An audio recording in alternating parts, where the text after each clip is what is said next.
1001 കൊച്ചിയിൽ വെട്ടിമരുന്ന് നിറച്ച് 6001 കൊടുക്കത്തി 3600 സെക്കൻഡ് നിർത്താതെ പൊട്ടുന്ന സാമ്പിളില്ലാത്ത വെടിക്കെട്ടിനായി തൃശൂരിന്റെ കരിമരുന്ന് രാജാക്കന്മാർ തെച്ചിക്കോട്ടുകാവ് രാമചന്ദ്രന്റെ തുമ്പിക്കൈയും പിടിച്ചു വരുന്നുണ്ട്. സന്തോഷ് ട്രോഫിയുടെ ഗോൾ കീപ്പർ നൗഫൽ, KPL-ന്റെ കണ്ണൻ, ഐവറി കോസ്റ്റിന്റെ റോഡ്രിഗസും ബോറിയും ആൻഡേഴ്സണും പൊട്ടിട്ട് പന്താട്ടത്തിന്റെ പെരുങ്കളിയാട്ടത്തിൽ പാഞ്ഞും പറന്നും പന്തിനെ പരത്തിക്കടിച്ച് പത്തിക്ക് മുകളിൽ പട്ടാഭിഷേകം നടത്താൻ പന്തിന്റെ പടപ്പുകൾ വരുന്നു. 10 തലികളുള്ള 10 മൂച്ചിയുടെ ചെക്കന്മാർ വരുന്നു. Gold star Pathumoochi, gold star Pathumoochi മറുചെരിയിലും നിലയുറപ്പിക്കുന്നു.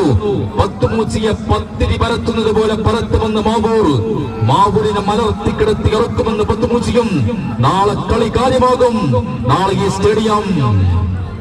സ്റ്റേഡിയം രണ്ടായി പിളർന്ന് തകർന്നടിഞ്ഞേക്കാം.